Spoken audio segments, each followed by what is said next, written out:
Thank you very much. You have, we are still letting people in, but we will start now with a webinar.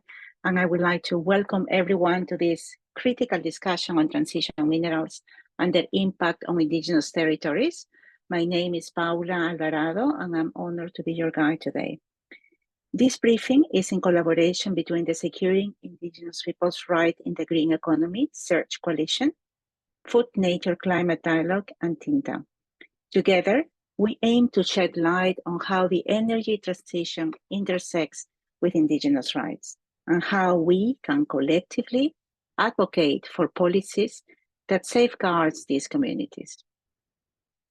Since 2023, since last year, a team of independent experts has been working tirelessly to deliver these briefings on the road to COP30. Our goal is to foster informed advocacy and action, ensuring that voices of Indigenous communities are heard loud and clear in international forums. Today's session is the second in a two-part series of transition minerals. Our previous webinar was on August the 7th. Many of you participated, and it focused on the direct impact of transition minerals on Indigenous peoples and local communities. At that webinar, we discussed the crucial role these communities play in the energy transition and shared case studies from Sweden, Chile, and the Philippines. If you missed that session, I encourage you to watch the replay. My colleagues will share the link in the chat now. Today, we'll build on that foundation, shifting our focus to actionable insights and transnational policy opportunities. Just to let you know, don't get stressed about taking lots of notes, because in the next few days, you will receive a link to the webinar recording, all presentation, and a briefing paper summarizing these two sessions. So now, don't stress about taking notes, because we will cover a lot of ground in these next 90 minutes. So let's get started. We're privileged to have four remarkable women with us today, each bringing profound expertise in this area. We're thrilled to introduce our distinguished panel, Galina Angarova, Executive Director of the Search Coalition, a tireless advocate for Indigenous rights and environmental justice on the global stage. Julie Klinger, Associate Professor of Geography at the University of Delaware, whose work on socio-environmental impact of rare earth elements has been groundbreaking. Vuyisile Ncube, Community Rights Officer with Earthworks, bringing deep expertise in safeguarding communities from the impacts of mineral extraction. Kate Finn, Executive Director of First Peoples Worldwide, a leader in advocating for Indigenous rights within the corporate and financial sectors. Today, let's just quickly have a look at the agenda. Our session will begin with introductions and insights from each of our four panelists, followed by a deep dive into the challenges and opportunities surrounding transition minerals. Each panelist will have about 7 to 9 to 10 minutes maybe to share their perspective, after which we will engage in a moderate discussion and a Q&A, so you will have opportunities to ask your questions. We encourage you to actively participate in this seminar by writing your questions in the chat space. Please ensure to let us know who the question is directed to, so my colleagues can help me identify the questions towards the end of this seminar and channel them to the right panelists. So let's begin. Let's begin today with Galina. Galina, could you please share your insights on how Indigenous communities are contributing to the global discourse on transition minerals? So we will now move. Thank you, Galina. And we will now also put your presentation, so there will be a tiny overlap. Well, maybe I can quickly introduce myself. That's a greeting in my native language. I come from the Abzai clan of the Herit Nation of the Buryat peoples in Siberia, and and I serve as Executive Director at Search Coalition. So today I will talk about some of the dimensions of risks for Indigenous peoples in the current geopolitical context associated with the green energy transition. So to start, I just wanted to briefly talk about the Search Coalition. If we could go to the next slide, please. So we are a coalition of Indigenous leaders, Indigenous-led and allied organizations. Our primary goal at the coalition is advancing Indigenous peoples' rights to self-determination and the right to free, prior, and informed consent. So one of the defining characteristics of our coalition is that we're guided by the steering committee comprised of Indigenous leaders from all 7 sociocultural regions of the world. Our executive committee includes representatives from 5 implementing organizations. In addition, we greatly benefit from the diversity of opinions and approaches within our large group, with decisions made by consensus. Early on, when we recognized the challenges of the energy and digital transitions, we thought that the issue was so vast, so big, the challenges were so enormous that not a single organization would be able to address this alone. And as a result, we adopted a highly organized ecosystem approach, working collectively as organizations and individuals.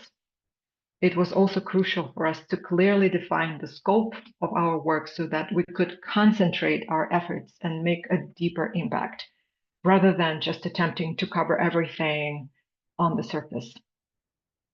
At the same time, our coalition examines the various intersections where energy transition impacts other areas such as gender, biological diversity, water, food systems, among other things.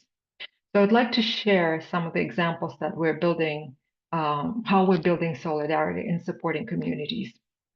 One of our members, Cultural Survival, has supported 48 Indigenous-led projects, providing financial support to communities for their own self-determined projects as a response to this new wave of development and extractivism. Supported 18 radio stations in the regions where transition mineral mining is taking place, to transmit radio programs about Indigenous peoples' rights, especially the right to self-determination and the right to free, prior, informed consent, what transition minerals are, what the energy transition is, and so on. And also we provided 7 youth fellowships. And we also authored as a coalition and published a guide to free, prior, and informed consent, specifically for Indigenous leaders and their communities to come up with their own protocol and free, prior, and informed consent. We successfully held and organized 2 dialogues with communities in Guatemala and in South Africa to build the solidarity and capacity on the various topics, on the topics of self-determination, on the topics of free, prior, and informed consent, on advocacy strategies, and so on. And we also advocated in various spaces, such as the European Union, specifically on EU battery regulation, corporate sustainability due diligence directive, and the Critical Raw Materials Act. And now all of these pieces of legislation have references to Indigenous peoples. So we are on the next slides, but so I'm going to talk about these multiple dimensions of risks to Indigenous peoples. If we can go to the previous slide. So right now, there is fierce global competition over these minerals, and the geopolitical tensions are leading to the Cold War-like rhetoric and mentality that will ultimately impact Indigenous peoples and pose a huge risk. So this push to this green transition has resulted in global competition of these resources and geopolitical tensions. And on one hand, we have China, which remains to be the leader in processing and dominates the market in refining raw materials. And there are a lot of estimates. Some of them state that 58% of global production of lithium, 69% of nickel, 69% of synthetic graphite, 75% of cobalt, and so on and so forth are being dominated by China. And China plays a similarly oversized roles in supply materials for solar and wind. And China, over the years, has built this capacity of vertical integration, and they control different stages of production along the supply chains. And on the other hand, we have European Union, United States that are heavily dependent on China and other markets for processing. So at this moment, with this rush for the energy transition, both US and European Union are rushing to disentangle their supply chains from China. And this rush is accompanied by this rhetoric of national security at any cost and security of supply chains, above all, feeding into this narrative of political escalation between US, EU versus China. So there's a new entity that was recently formed called Mineral Security Partnership. It has emerged as a sort of a response, a counterweight for China's influence.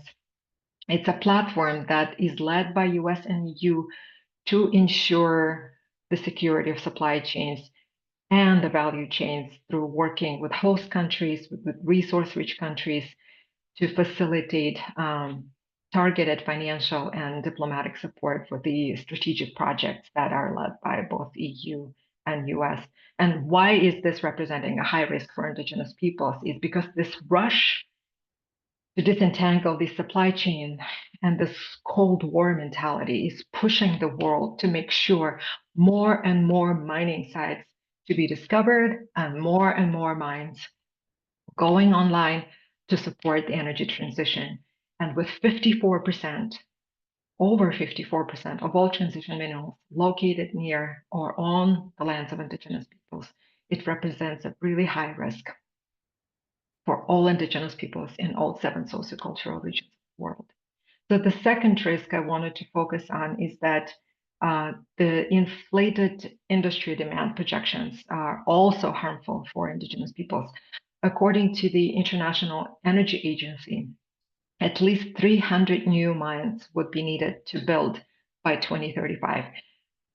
And these estimates are by no means definitive because battery chemistry advances, smaller batteries, higher repair, reuse, and recycling rates can lower these projections significantly. The third risk is the carbon tunnel vision, leading to this overemphasis on carbon emissions reductions at the expense of other critically important environmental factors and an oversight of major components of planetary health, such as water and biodiversity. So I do believe it's a reductive approach. And the truth is that there's no silver bullet approaches and solutions for climate crisis. The climate crisis requires a multifaceted approach. It cannot be solved through technological fixes. And what we're seeing today are a lot of proposals like carbon capture. Some oil companies are already advertising for their carbon capture technologies. And so they get to pollute the earth, and they can also charge us for cleaning it. Sounds like a really sweet deal. And companies and governments are trying to come up with easy interventions when they should be focusing on the root causes for this climate crisis. And the root causes are so much deeper. It's the structural injustices, it's the colonialism, and so on. So the climate community has created this echo chamber, allowing these harmful narratives to spread, and there's no easy solution.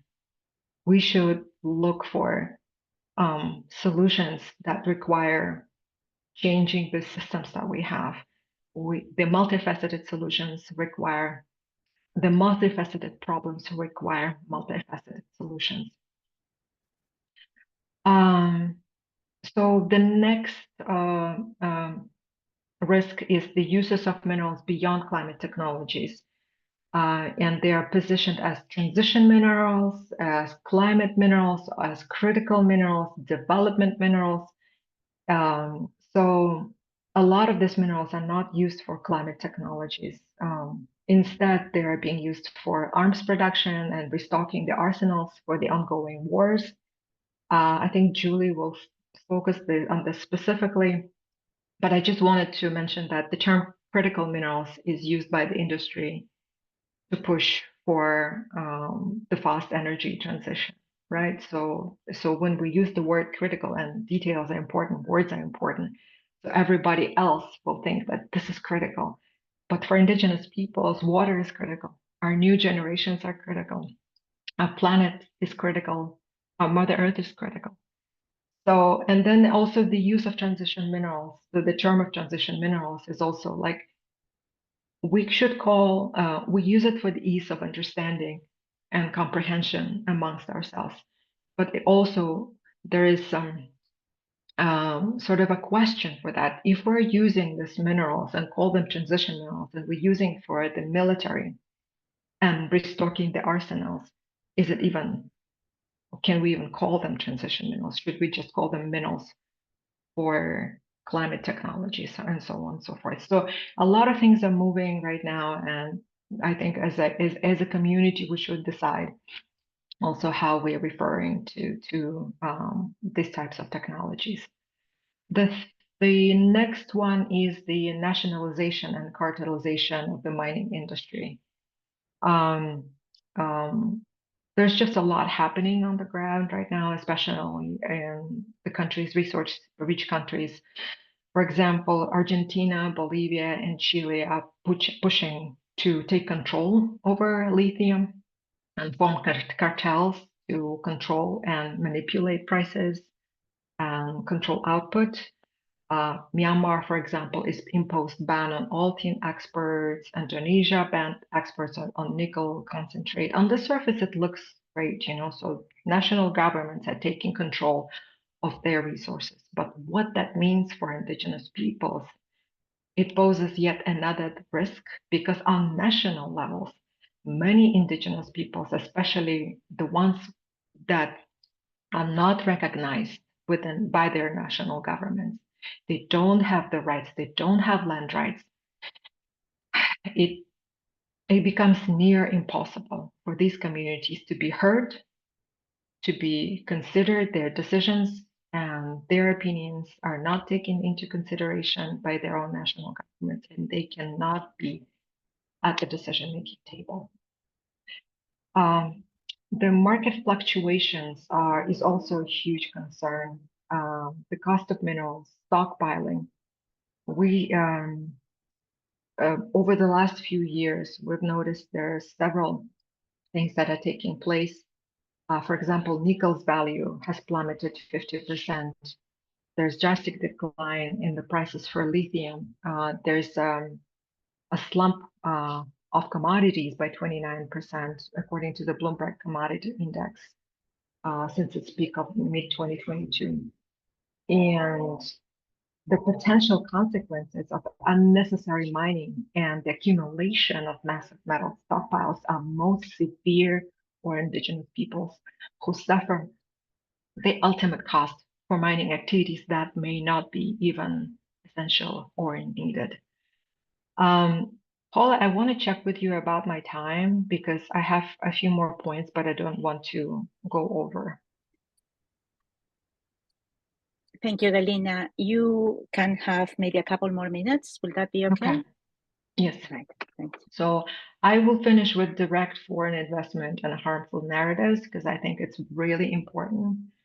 So with direct foreign investments, Indigenous peoples remain yet the most vulnerable in the geopolitical discourse. According to the recent study by Wharton School, Copenhagen Business School, foreign direct investment increases armed conflict across all sectors. Where foreign direct investment and Indigenous peoples overlap there are additional 6.7 conflicts the following year. Just think about it. The potential for armed conflict is high with decoupling of supply chains between US, EU, and China, as low to middle income countries are brought into the chain. So this political escalation and rapid disentanglement of supply chains will lead to violence and conflict with indigenous peoples. I want to focus on harmful narratives. So maybe we can go to the next slide. So there are a lot of harmful narratives that are floating around, is that, oh, increased mining is the ultimate climate change solution, that without this individual electric cars, we're going to lose the climate game. Or indigenous opposition is opposing mining, is being used currently by the oil and gas industry to slow down the transition. So there's just a lot of very harmful narrative, and we should be aware of that. So what I'm going to say is that while climate policy makers are pushing those narratives of more mines as the ultimate solution to climate change, particularly on the geopolitical conflict between US and China, we're also seeing an aggressive push from the oil and gas industry arguing that indigenous communities oppose mining in order to slow down the transition from fossil fuel. So debunking those narratives that decoupling climate solutions and increase in mining and delinking indigenous opposition as a weapon of the oil and gas industry is a priority for us to stay on course on self-determination and truly sustainable solutions that are led by indigenous peoples. So I'm just going to pause here, and thank you so much for this opportunity. Thank you, Galina. That was super interesting. I have one question for you before we move to Julie. And this is just moving from the context and the global context and the current situation. If we could just briefly mention some opportunities for policy interventions, platforms, engagements, or strategies that you have found more useful for indigenous peoples to bring forward their concerns and solutions. Mm-hmm. So again, there is no silver bullet approach, and no single intervention strategy, engagement that will ensure that the rights of indigenous peoples, especially the right to self-determination and free, prior, informed consent, are going to be strengthened. Yes, we just kind of want to use the multifaceted approach, incrementally building up on the successes that we have in courts, in different legal regimes, build up this so-called muscle of the free, prior, informed consent globally, and try to have this compound effect and impact to strengthen indigenous people's rights. I would say that, again, not a single approach is going to be like a silver bullet. Engaging with end user companies, ensuring that they implement indigenous people's policies, pushing on the button of their fear of the reputational risk that can later become a material loss. Such as, there's so many examples when a company did not take into consideration the social license to operate, they didn't consult with communities, they didn't obtain free, prior, informed consent, and that it resulted in a substantial financial loss. So using that human rights mechanisms, such as, we're currently, as the Search Coalition, we're engaged with UNEA, UNFCCC, UNCPD, UN Permanent Forum, Business and Human Rights, and most recently, we have been providing substantive input in the proposed framework by the UN Secretary General Panel on Critical Energy Transition Minerals. So currently, our staff member is supporting the panel members, especially NRGI, CAN, and UN Permanent Forum in Nairobi, providing that support. Engaging with the OECD Forum on Responsible Mineral Supply Chain, the Mineral Securities Partnership, working and supporting informing policymakers in European Parliament, Commission, and in Europe about the importance of ensuring indigenous people's rights in the upcoming legislations. And we're also not overlooking the standard setting of our organization. We just made a statement on the latest ICMM position statement on Indigenous peoples. I'll let me copy and paste later after I finish. And of course, we're following the work of IRMA and the International Organization on Standardization to strengthen their frameworks in Indigenous peoples' rights due diligence. So it's many things.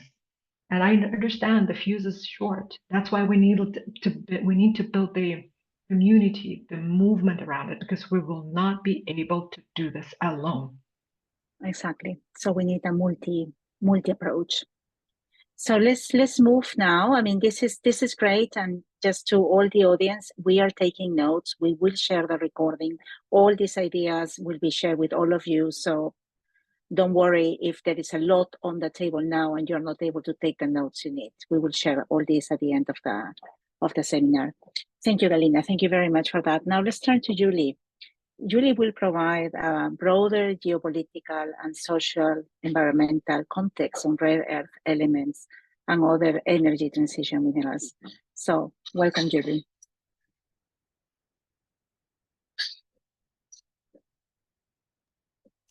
Thank you very much, Paula. Thank you, Galina. Thank you, colleagues, for your time and attention today. I'm Professor Julie Klinger. I'm a geographer at the University of Delaware, which is on Lenni Lenape lands in the eastern United States. Can I just have a verbal confirmation that you're able to see my slides? Yes, we see you and we hear you. Okay, excellent. And my slides as well? Yes, you might want to use the presentation, just to click on the presentation mode. Thank you. Okay. Mm-hmm. Excellent. What I'm sharing today is it's an outcome of work, my own work for, say, the past 15 years in different extractive frontiers around the world, as well as more recent research by a team that I'm privileged to lead here at the University of Delaware with some excellent PhD research assistants. Excuse me. Sorry, Yes. Julie, we cannot see your slides anymore. Okay. Sorry. Please bear with me while I fix this.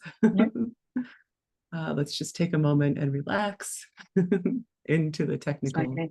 Yeah. No worries. There we go. All right, let's try this again.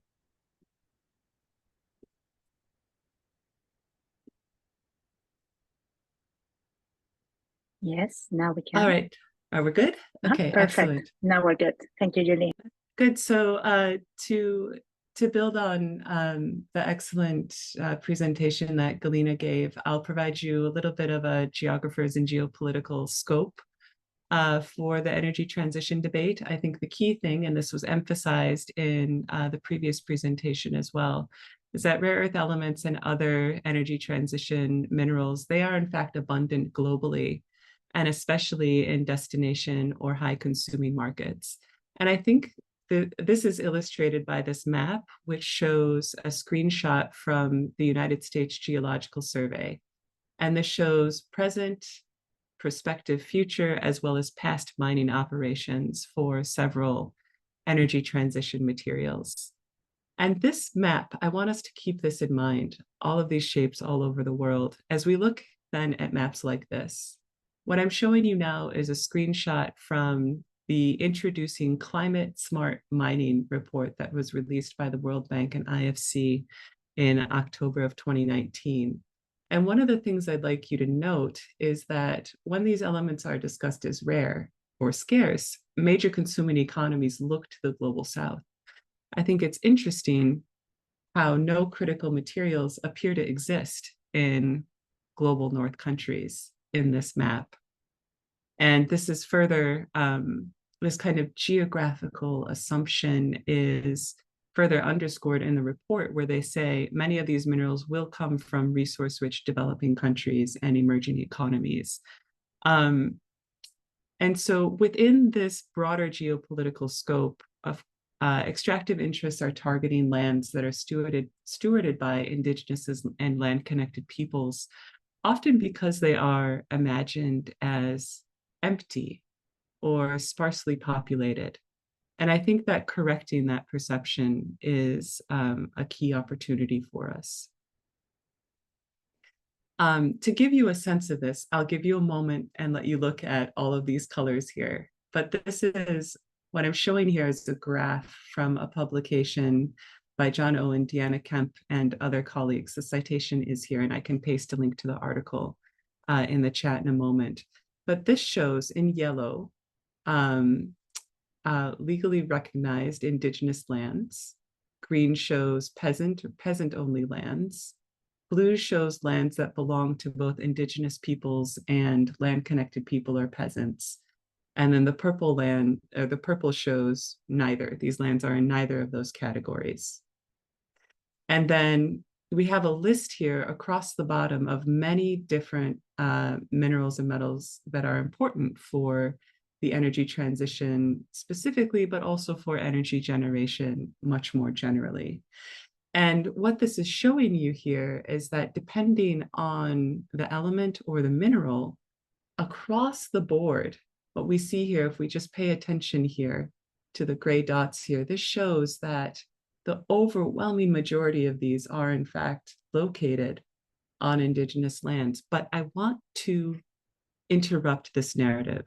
This is talking about below ground geological deposits.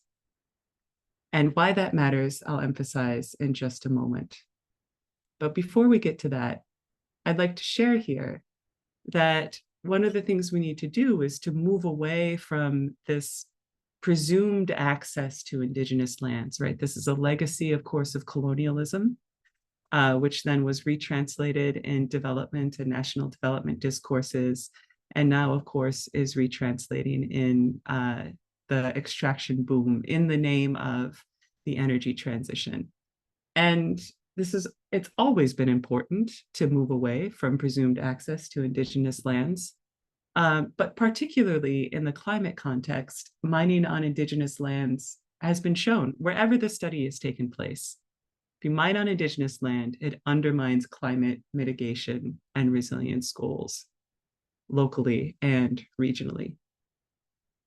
Now, I mentioned that those were maps that show the below ground ETM reserves. But I'd like to take a moment and pause on our status quo, right? How do major consuming economies and industrial interests go about getting the raw materials that they need in most cases? It begins with digging a big hole someplace new and creating a massive waste footprint, as the vast majority of the stuff that's dug up is not used, right? To separate the single or few commodities that are wanted from the stuff that's unwanted. And this creates a massive waste footprint. But that waste is also rich in potentially useful minerals and metals and materials, right? And then once those metals and materials that are extracted from the mine and are used in industrial processes, once they are transformed into products, whether it's batteries or infrastructure or what have you, eventually then they get thrown away, right? And so what I say here is like you build a mountain of trash, right? But for consuming economies, NIMBY, not in my backyard. And the key thing to remember here is that unlike fossil fuels, which burn up when you consume them, many energy transition materials are not destroyed in this process. And so in fact, waste, cleaning up messes that already exist, should be a priority before opening mines on land stewarded by indigenous and land-connected people. This is especially important when we consider that currently less than 1% of all rare earths and 12% of all electronics that are consumed are actually recycled. So let's think about this. Let's think about the moment that we're in here. There's this massive push to open new mines, 300 new mines potentially, with perhaps a significant portion of those on indigenous lands. Yet at the same time, concurrently, the global economy is creating this massive waste problem. And that waste is full of energy transition materials. So the second point here is that I think it's really important to challenge scarcity narratives, because many other climate hostile sectors use ETM. And this is something that Galina mentioned in her presentation. So yes, ETM demand is projected to increase, right? You can look here, you can, online, there's lots of, or in publications, every graph shows the line going up and to the right, right? But projected demand increase is overwhelmingly discussed in terms of renewable energy, as illustrated, for example, by this graph. But one of the things that it doesn't take into account is also the escalating demand for energy transition or energy critical materials. And what I'm showing here is an image from our group's ongoing research project that illustrates the difference here. So in order to create a school bus with a 300-mile range that runs on batteries and could run in the mountains and in cold weather, that battery would be about 4,800 pounds, right? In order to create a tank that also has a 300-mile range, that battery would be 60,000 pounds, right? And so that's a lot more material for not a really generative purpose. If you want to look more into existing research on this, I'll direct you to, and I'll put the link in the chat after my presentation, a report by the Transnational Institute and the London Mining Network. This shows the use of various energy transition materials in weapons. And here's an important point. If material is put into electric cars or consumer electronics or infrastructure or what have you, in theory, at least, in principle, at least, it can be recycled. It can be made part of a circular economy. But if it's put into weapons that are blown up, that are exploded, that material is destroyed. It can't be incorporated into a circular economy. It's not part of the energy transition. The final point here on challenging the scarcity narratives is really to look at competing uses. And here I'm speaking from the US and specifically with respect to rare earth elements. So this is a graph with a lot of squiggly lines on it, but the line that I want you to pay attention to is the green one. So this shows the domestic applications of rare earth elements in the United States from 1965 until 2021. And the primary use for most of that time was in petroleum refining and chemical catalysts. That's not renewable energy, right? That's producing oil and gas. That's in service of the petrochemical industry. So finally, in terms of some things that I think we can do, some things that we can think about in terms of a possible pathway forward, sort of broadly speaking, in order to reduce the pressure, in order to discredit the urgency narrative around the need to open more mines, is to really prioritize recycling, to clean up existing messes instead of creating new ones, right? This is faster than opening a new mine.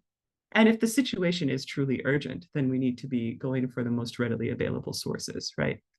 Mine waste and e-waste are rich sources of energy transition materials. The second point is to rescue critical raw materials from wastefulness, right? Through reducing consumption, making things easier to repair, ending engineered obsolescence, and standardizing electronics in order to make them more easy to repair. And finally, to ensure that mines are only opened with proper planning and purpose following FPIC, and making sure that mines are located in places that are determined through an actual collective democratic process. And I think this is the most important point here. It's in any material that is mined, any mine that is opened in the name of fighting the energy transition needs to have some sort of guarantee and accountability that that material will actually go to producing renewable energy infrastructure, because currently there are no measures in place. So I'll end here. Thank you so much for your time and attention. I look forward to the discussion. Thank you, Julie. Super interesting. You both, you and Galina, touch on the impact of narrative and what the belief systems that are being built around the demand for these minerals. Could you maybe just reflect a little bit on how different sectors of society can collaborate to change the narratives surrounding resource extraction? Yeah, thank you. I'll be happy to jump into that. I think I want to amplify the interventions that are already taking place. So for a lot of people, even thinking about minerals is kind of new. right? Especially, people who may have devoted their lives or careers to fighting to end dependence on fossil fuels, right? So their lifelong objective has been more wind and solar, right? And then the minerals question comes to light, and it fits really easily into the kind of scarcity logic that already characterizes our mainstream economies.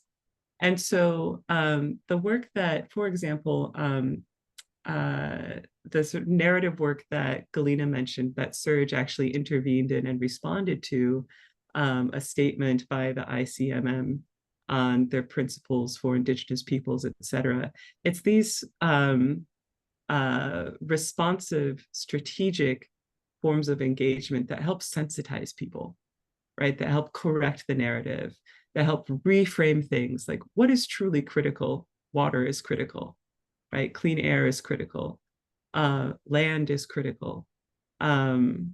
And when you put those things in perspective, questions around EVs or missiles, they appear very different.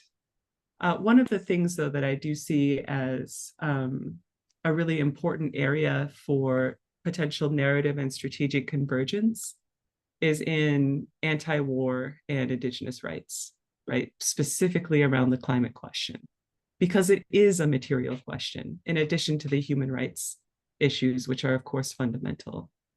I think that's a possible opportunity. Yeah. Thank you. Thank you so much. Thank you so much, Julie. Super interesting. Let's move on with our next speaker. Welcome now to Vuyisile Ncube, who will share her experiences working on corporate advocacy to ensure companies respect environmental and human rights across their supply chains, particularly where transition minerals takes place, where the mining of transition minerals takes place. Thank you so much, Paula. Good morning, good afternoon, good evening to everyone. As Paula mentioned, my name is Vuyisile Ncube. I'm the lead corporate campaigner at the Making Clean Energy Clean campaign at Earthworks. Earthworks is a nonprofit organization. We have 30 years of experience supporting Indigenous communities, frontline communities at the face of oil and gas extraction, but also mining extraction across the world. And we stand with our communities and advocate for systemic solutions to create a more equitable and responsible energy future. I will be presenting a bit more about some of the work that I've been doing in corporate engagement. I'll be discussing and looking more at this report that was released by Oxfam on mining companies and whether what their policies are like in terms of free, prior, and informed consent. I think this presentation should be viewed within the context of what Galina mentioned, that there should be multifaceted approaches to securing Indigenous people's rights. I will be only dealing with this particular approach, which is corporate engagement. And I think it would also be useful to think about this presentation within the context of Julie's interventions. So this report looked at 43 mining companies that mine the 5 transition minerals that are required. So cobalt, nickel, lithium, graphite, and copper. But I think what Julie mentioned is an important asterisk, is that, these are companies that are mining energy transition minerals, but there are no guarantees currently that all these minerals that are mined, are actually going to renewable energy technologies. They might be going to weapons, as Julie mentioned. But I think it's still useful to see whether mining companies are ready and whether they have policies that actually respect free, prior, and informed consent. I mean, what this report showed, it was released in 2023. It examined 43 companies across the world, and it highlighted that mining companies do not have sufficient policies. They do not have sufficient public commitments when it comes to respect for Indigenous people's rights, which is worrying because this transition, our previous economies and even our current economies that are based on fossil fuel use and burning fossil fuels have a history of violating the rights of Indigenous peoples. And in moving towards this just transition, we would not want to replicate those abuses and those exploitations. And so it's important that these mining companies have public commitments to respect Indigenous people's rights. And I will go a bit more into what that report sort of highlighted. So this is the spectrum of the type of policy commitments that the 43 mining companies have. On the far end, you can see that there's no policy commitment, and these are 16 mining companies that do not make a policy commitment to respect the free, prior, and informed consent of Indigenous peoples. And this is concerning because I think it's been mentioned even in the previous webinar and highlighted in Galina's intervention that more than 50% of these energy transition minerals are located on or near the lands of Indigenous peoples. And on the far end, we only have 2 mining companies that have public commitments related to respecting free, prior, and informed consent. But even that, there's an asterisk in terms of when you look at beyond policy commitments to actual implementation. And we can, and I can discuss that a bit later. But then when you look at all the companies that are in the middle of the spectrum with regards to their public policy commitments, what you see is that these commitments are qualified. So you have companies that mention, for example, seeking support or agreement from surrounding Indigenous peoples about the project.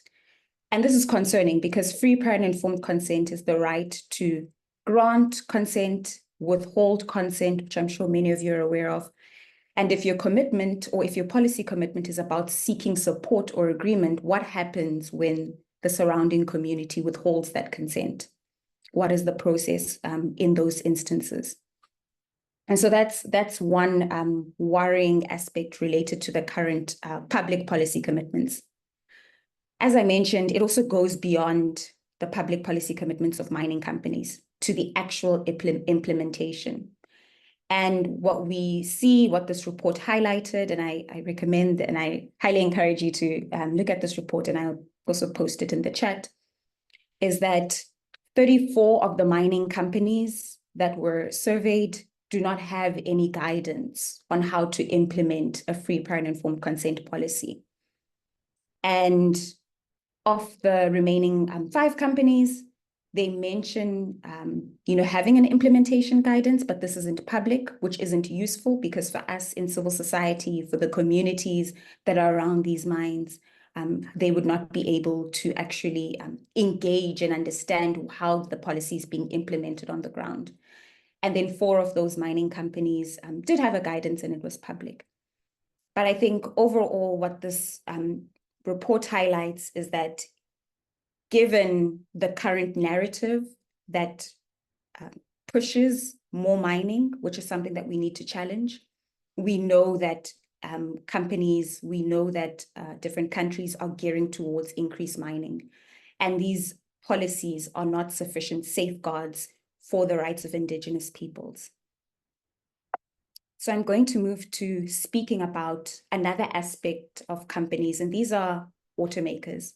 So in our engagement as Earthworks, in our engagement with Surge, we look at mining companies, we look at FPIC, their policies, we are engaged in IRMA, but we also engage with automakers because car companies are some of the biggest consumers of steel, aluminium, and battery minerals.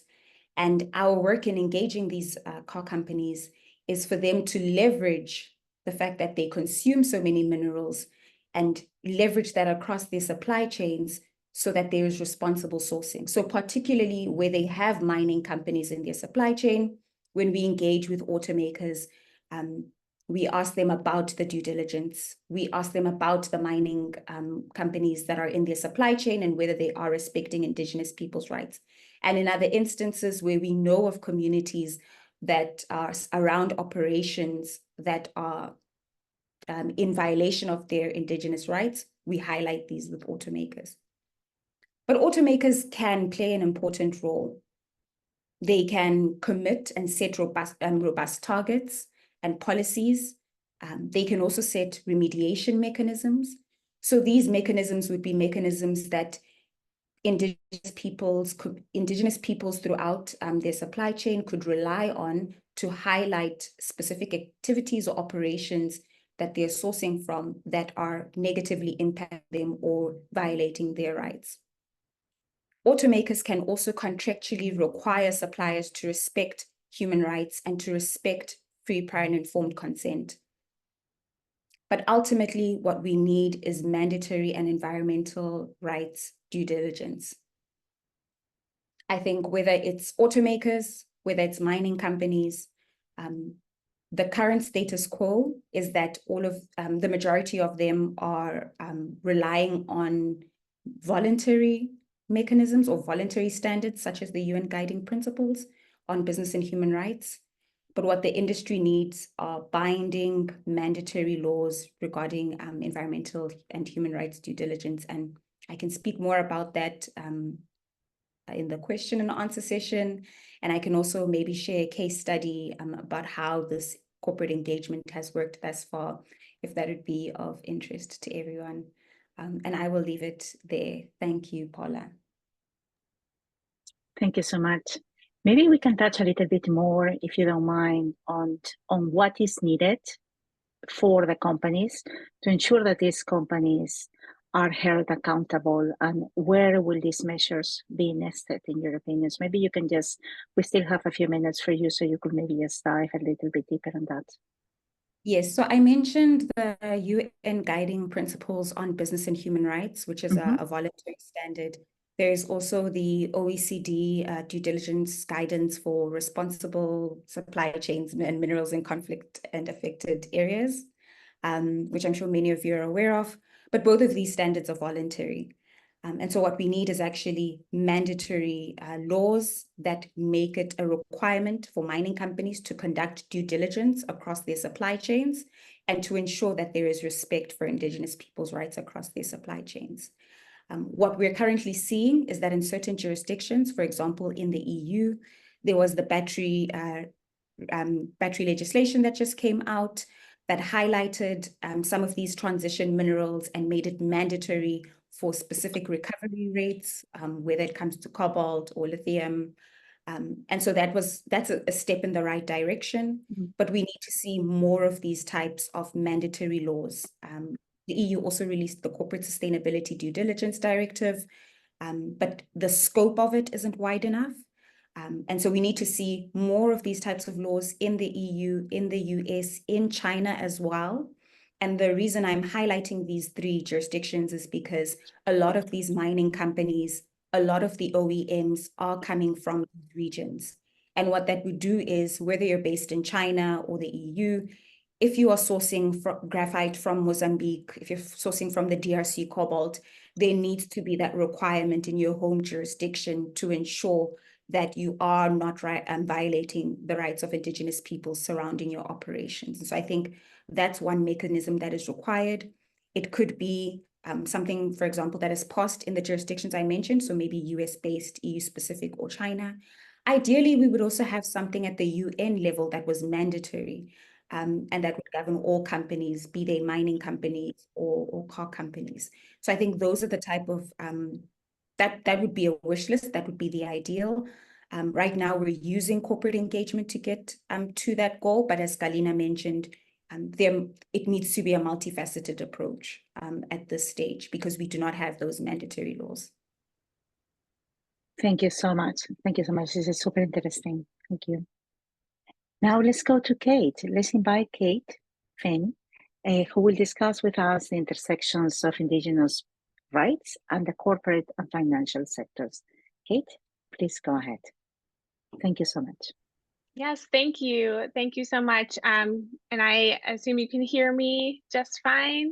Great. Yes, we can hear you. So thank you. And thank you so much for the invitation to present today alongside all of these speakers and experts in the field. I really appreciate the opportunity. And I'm really grateful for all of you who are joining us to learn and to share your time with us. So thank you very much. My name is Kate Finn. I'm a member of the Osage Nation, and I come to you today as the chair of the Executive Committee of the Surge Coalition, and also as the executive director of First Peoples Worldwide at the University of Colorado. And what I get to speak about this morning is corporate accountability. And I have the opportunity to build off of what Vuyisile was saying, and Galina and Julie, and all of these experts, to really showcase what it is that can be done to build Indigenous power for shareholder advocacy. How can we use this incredible energy shift that is happening around the globe to uplift Indigenous voices, to uplift Indigenous solutions, and to really, as Galina put so well, we need multifaceted solutions. And many of us on this call know that those solutions will come from the ground. They will come from Indigenous leadership. They will come from Indigenous experts. And so what can we do together? What can we do collectively to elevate those things? So I'm grateful to speak with you this morning on that. And I am going to speak in a little bit of a narrow lane. Part of the work that I do with Surge is really just this corporate accountability, and then asking questions about how can we use investor power and investor leverage, those investors that want to use their assets to move forward in a good way, to move forward on environmental solutions, to move forward on human rights solutions, and to move forward Indigenous priorities. How do we use their leverage? What can we do to use their leverage? So that is the part of the work that I do day to day, and I'm glad to share with you. One moment here while I share my slides. All right. I'm going to assume that that is working unless I hear it is otherwise. working. Thank you. Thank you, Paula. So we've heard about FPIC, free, prior, and informed consent. And one thing that I really that motivates me as part of Surge and motivates me in my work is this fact that there's an incredibly big energy transition happening in this world. We're aware of the need for climate solutions, for energy, for solutions for all of these different things. But Indigenous peoples have solutions. We have them. They've been on the ground for millennia. And also we have free, prior, and informed consent, which we know when we are working with extractive industry is a key lever for Indigenous peoples to make sure that they retain decision-making power over all of their lands, territories, and resources, and participation in any decision over any impact on their lands, territories, resources, and communities. So we have FPIC as codified in the UN Declaration on the Rights of Indigenous Peoples, and this has been true since at least 2007. So I would challenge any narrative from any extractive company who said that this is a new thing. It's a hard thing. FPIC is a hard thing, but it is not new, and it is a solution that works. When I talk with Indigenous leaders around the world, the questions aren't, well, what is FPIC? The question is, how do we ensure that consent is available to us? How do we ensure that we can be part of the decision-making before decisions are made? And so that is why FPIC is such a key part of everything we do at Surge. Of course, FPIC is grounded in Indigenous peoples' inherent right to self-determination. As Vuyisile said, consent is not just one thing or another. It's a yes, and no, and conditions, or a full no. And it's iterative over the life of the project. So as the project proceeds, if it proceeds, what does that look like? And what a lot of the work that I do is to telegraph to companies and to the private sector why it is that they need to look at FPIC more carefully, why it is that they need to understand consent. And one of the key reasons is social license to operate. So of course, companies are very familiar with the social license to operate, which is the need for companies to retain ongoing community consent and ongoing community acceptance to a project for the life cycle of the project. Companies don't want to see social conflict. They don't want to see legal challenges. They don't want to see political challenges. That causes operational delays, and they don't want operational delays. So they are seeking in any project, no matter where it is in the world, for social license to operate. But of course, for Indigenous peoples, it's well known that social license to operate is free, prior, and informed consent. And there's a slide here that shows that companies in 2023, the risk that was the third highest to them was obtaining license to operate. So they are incentivized to understand what is social license to operate for Indigenous peoples and Indigenous communities.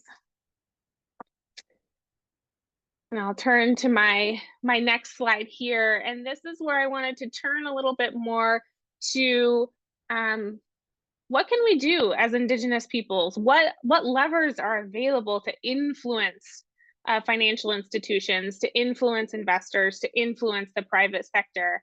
And the work that I do, and one advocacy strategy that I've seen work, is shareholder advocacy. So speaking directly to the shareholders of a company, speaking directly to the company itself, but also speaking to those shareholders and those investors that have a direct say in how the company operates. How did the company get social license to operate? Did the company solicit FPIC? Did they wait for consent before they moved forward? Asking those kinds of questions that can really push on the need for companies to fulfill their own self-proclaimed commitments to ESG and to human rights and to environmental rights, but also to those requirements that we know are codified into law and our norms in the international sphere. So this is just a slide that shows some of the different ways that Indigenous peoples can engage with investors and can engage with companies, raising concerns, writing letters, gathering allies to write letters with and for, to work with investors, to put in shareholder proposals, and to attend the annual general meetings of these different companies. Of course, some folks have done full-on shareholder campaigns that work to build a campaign and to build energy with investors and with shareholders to exert leverage on the company. And public pressure and media attention. Companies are really looking to minimize their risk. They want to minimize the legal risk of opposition, the political risk. They want to minimize a reputational risk. So at some point, there are many ways that Indigenous peoples can come together to create pressure of reputational risk against that company. And I think it's a point that I think we all know, but it's also worth saying that with social media, with the ways that Indigenous peoples connect all over the world, companies just can't act poorly in one place and expect for it to not be known in another place.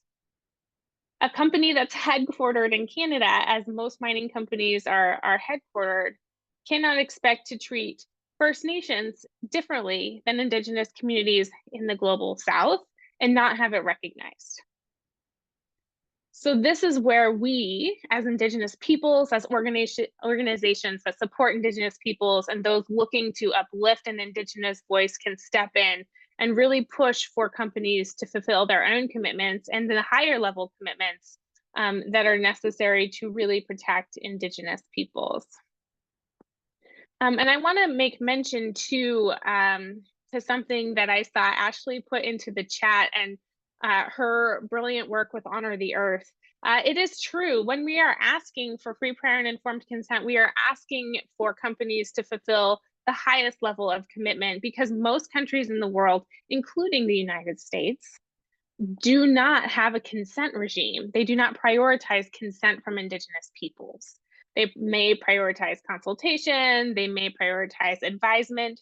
Some companies don't recognize, or some countries don't recognize Indigenous people. So we are asking the private sector to do more, to include human rights due diligence with specific and explicit attention to Indigenous peoples in everything that they do. And this is because the policies and practices of different countries set a floor. That is a minimum, but it is not the highest standard. So our ask of the private sector is to go beyond that minimum and to really reach to fully protect the rights of Indigenous peoples. I wanted to bring an example here to you of you know, an ongoing story, but one that I think has been very successful. The Gwich'in Steering Committee is a steering committee formed by Gwich'in communities in the northernmost part of Alaska. Their coastal plain is right there in the very, very north. and they, for millennia, have been following the caribou herd. And so they follow the caribou, they protect the caribou. The caribou is part of their creation story. And that coastal plain, that slice of land you see right up there that's red, is the place where the caribou calve. That's the place where they go to have their calves. And that is sacred ground for the Gwich'in. They do not step in to that place. But they know and have known for decades that that place has been slated for oil and gas drilling by the United States government. So the Gwich'in formed a steering committee in 1988 to protect that sacred land. We started and were able to support them with a number of other organizations, a corporate campaign in 2017 after the US mandated a lease sale that had to take place on that land. We started contacting companies, we started writing letters, we started having meetings, we started getting in front of financial institutions and just saying, hey, this is a real risk. Should oil and gas drilling proceed here, this will be desecration of a sacred place. It's desecration of a pristine place.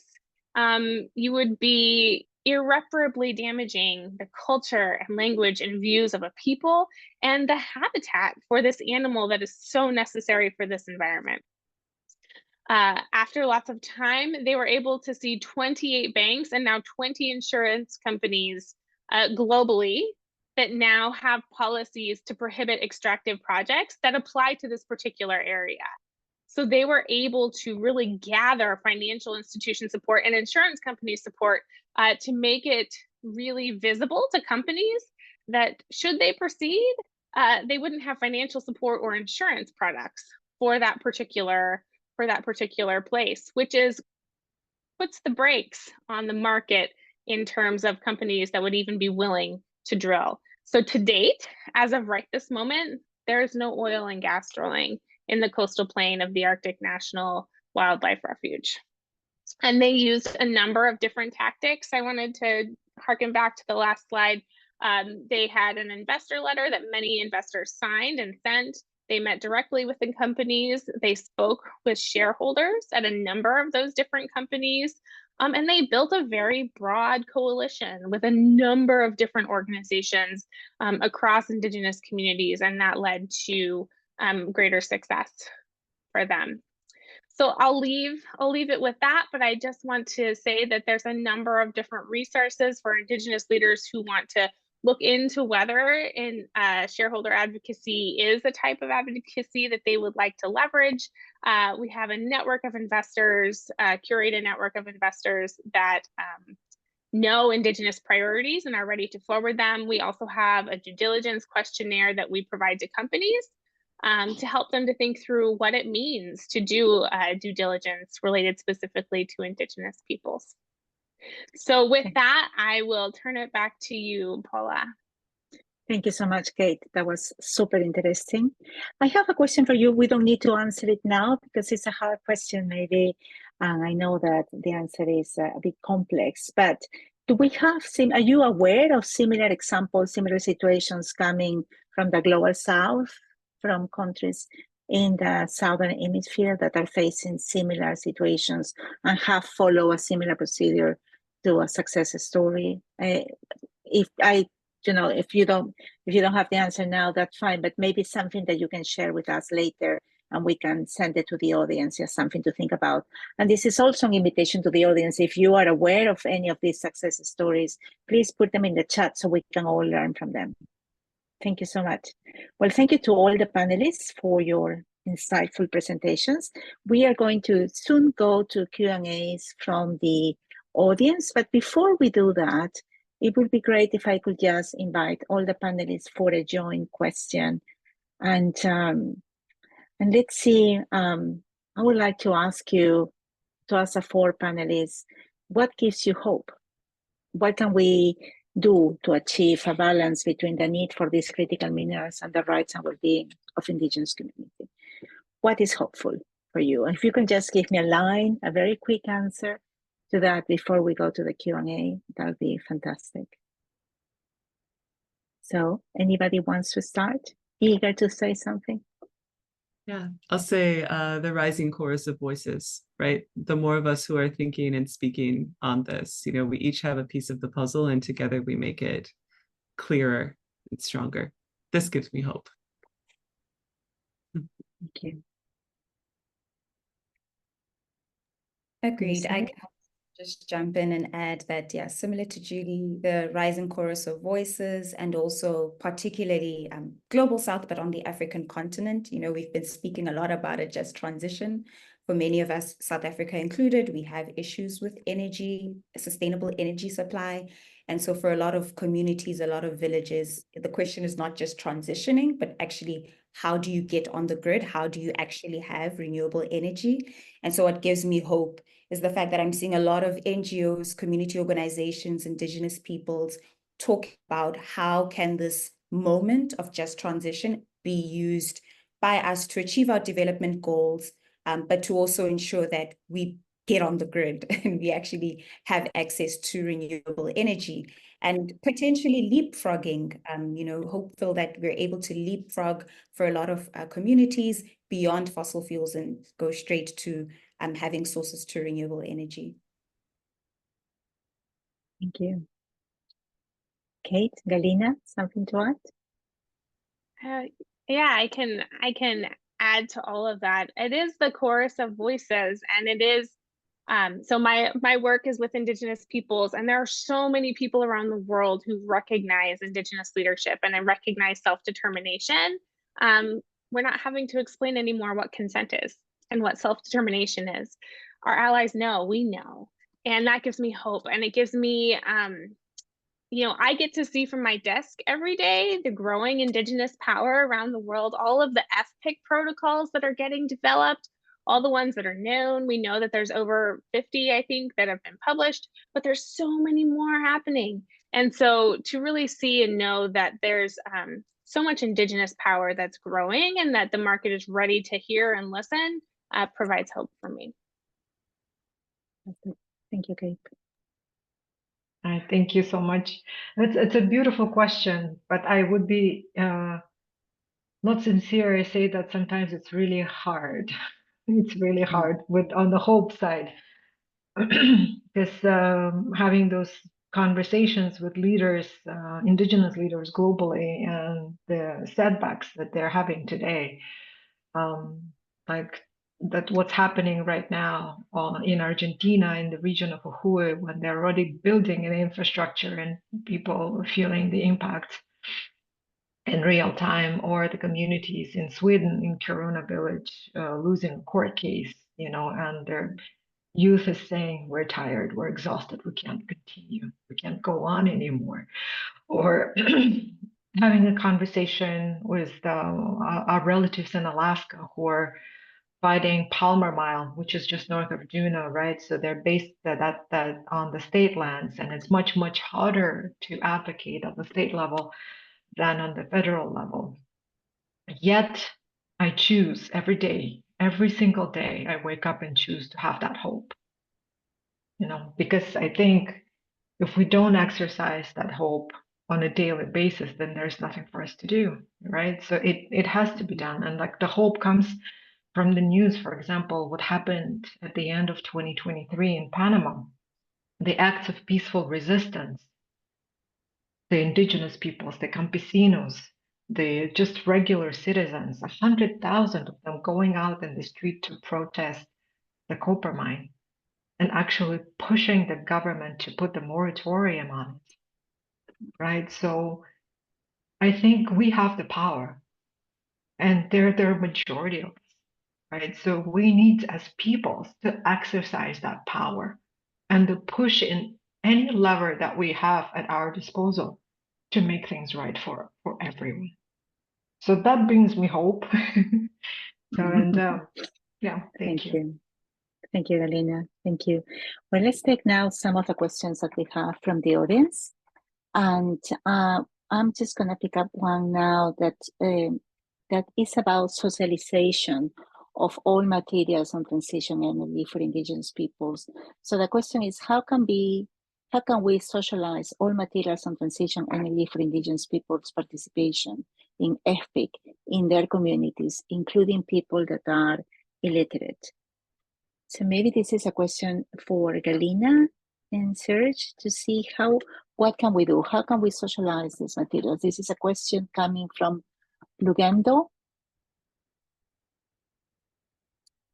Yeah, it's around the resources that we have published, right? For the free, prior, and informed consent. So, as the Search Coalition, we will look for resources to support these types of socializations or gatherings. We call them dialogues on free, prior, and informed consent. We had one in Guatemala. We invited over 100 representatives of various indigenous communities and radio stations into the room, and we come into the space where we don't know everything. We just provide those resources, but also realize the knowledge and the experience come from the people themselves.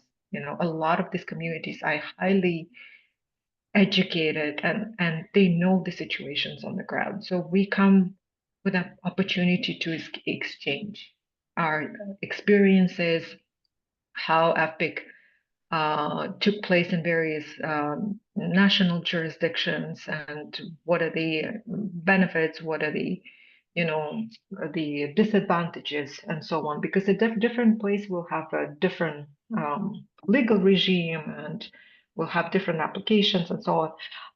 So we do that. We also had one in South Africa, and we invited community members from Uganda. We had a community member from Uganda, from DRC, Tanzania, South Africa, Namibia, Botswana, Zambia, and Kenya. I think I'm missing a couple of countries, but we shared those views. We had a beautiful gathering, and we touched upon many subjects, especially the ones that are about the protections for human rights defenders, right? The shareholder advocacy, how EFPIC is applied in the African context, and then the very sensitive issue of indigenous peoples and local communities in the African context. And so our hope is to continue this and continue bringing indigenous leaders together to share and exchange and build solidarity with each other.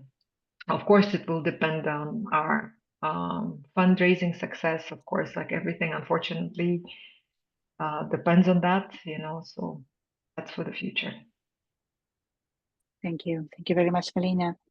I have a question for Vuyisile. It's from Mambu Alpha Sano, and he's asking, how can we address issues affecting indigenous women and children in the mining community? The question is open to the panel as well. So if you wouldn't mind, Vuyisile starting, and then if somebody else wants to contribute, please go ahead. Sure, I can start by responding. Thank you for that question. I think the issue of women, children is particularly exacerbated when mining companies enter those communities. There's the issue of indigenous missing women and children in the US, but globally, we know that man camps or settlements where mine workers live, when they begin living in communities, there's sometimes issues with the integration of those workers to the community. And so I think it's very important for mining companies, and I think some jurisdictions, I know particularly in South Africa, before mining companies begin their operation, in addition to needing to do environmental impact assessments, they also need to do social impact assessments. So they need to assess how will the mining operations entering this community impact the social dynamics, impact on the health infrastructure. Sometimes there's also an outbreak of STIs or STDs because of just the dynamics of the communities. And so I think it's important that we have mandatory laws and that they're also enforced, that governments are able to enforce the requirement on social impact assessments, and actually not just rubber stamp when a mining company says, we will enter, we know that there will be specific social dynamics that will impact women and children, but we have come up with programs that will help them. There needs to be enforcement on the Ministry of Mines, usually, to actually ensure that there is compliance with programs that mining companies are saying they will roll out in these communities to ensure that they don't negatively impact the dynamics of the indigenous peoples that they are impacting with their operations. So I think that's one thing I'd like to impress, and I'm sure everyone is aware. We need mandatory laws. We also need compliance enforcement, because right now the situation is that in a lot of jurisdictions, mining companies are left to self-regulate. Usually governments don't have the capacity. Speak for the South African government. I've also heard from my colleagues in the DRC that, you know, officials don't always have the capacity to enforce compliance when it comes to the issue of gender-based violence or women and children, but also when it comes to the environment and water pollution. So yeah, thank you for that question. But those are a bit of my thoughts. Thank you very much. Thank you very much. Anybody else would like to contribute that? Kate, I see you're ready. Yeah, I would just like to add that these are all critically important pieces that Vuyisile pointed out, and all can take place now and outside of the rush for transition minerals. These are all things. There will be development in these communities, and so companies and you know, legal jurisdictions can get these protections in place and put them in place prior. And I also want to say a little bit and kind of flip this a little bit and look at one of the other questions here. Free, prior, and informed consent protocols. Consent protocols from a community, those are not to be written by companies. They're to be written by indigenous peoples. That is an act of self-determination, how a community wants to be engaged with. FPIC is a community and a right by indigenous peoples. What companies can do is figure out how to design around that protocol. Okay, hey, I'm a company, indigenous peoples, how do you want to be engaged with? What does consent look like for you? Companies can design for that. Not every indigenous community has an FPIC protocol. So then companies can think through what it looks like to implement respect for consent on their end. But there's incredible power for indigenous communities in writing their own protocol, in exercising their self-determination, because they know which communities within their community need the most protection. Is it women and children on their way to school, on their way to businesses, in their communities itself? Is it the workers who need protections, who are working in the mines or around the mines or providing services? Indigenous leaders in the communities know who needs to be protected and how. And so this is why we so emphasize indigenous knowledge sharing. What are protocols, what works, what doesn't, how can they be written? Really, as Galina said, through Surge, we really emphasize these dialogues and emphasize knowledge sharing so that indigenous peoples around the world can see what works, and so that we can show companies this is what it means to respect indigenous peoples and human rights fully and according to their leaders in the community. Thank you so much, Kate. Julie, please go ahead. To this, I'll just add, I think that that direct action campaigns do also have a really important role to play, right? So it can be something like putting the statistics of the number of disappeared women and children in a central place during a key meeting, right? So taking those numbers out of the margins and putting them, you know, in New York City or wherever, and the subway in DC, in order to force these points into people's consciousness, because it is an unacceptable epidemic of violence against women and children globally. And how that plays out locally, of course, is unique to particular places. But I do think that that, you know, the good old tactics of direct action, protest, demonstration, are really important for building the broader social consciousness to support the robustness of these laws and to pressure the state to enforce its own laws where they do exist. Thank you so much. Thank you so much, Julie. We are running out of time, and if we could just go to the next slide now. Thank you very much. There are a couple of more questions in the chat that we might not have to we might not have time to answer now, but I just want to see, maybe we can just include, we have 1 minute to go, so we will not be able to answer any more questions today, but feel free to engage directly with the panelists. Their emails will be shared in the presentations. We have a slide that is work in progress where we are capturing the big ideas of this webinar, and it will be shared together with a summary of the 2 briefing spaces we have had, the one on the 7th of August and the one today. So you will receive all these materials. You will have the presentation of the speakers, you will have their emails, and the conversation can continue. So thank you to all the speakers for sharing your profound insights, and to the audience for joining us today. We have a very short feedback form for the audience. If you wouldn't mind filling it in, it will give us enough insights to improve our delivery of these briefings more and more. We will continue offering these spaces, and thank you again very much for your time and participation. Again, you will receive all the information in your inbox in the next few days. And do not hesitate to contact my colleague Philippa Bailey, who is here today, or me. Our emails are in the chat as well if you have any questions. So let's continue to work together to ensure that the transition to a greener economy is really just, inclusive, and respects Indigenous people's rights. Thank you, everybody, for today. Thank you. Thank you, Paula. Thank you, Philippa. Thank you. Thank you all. Thank you.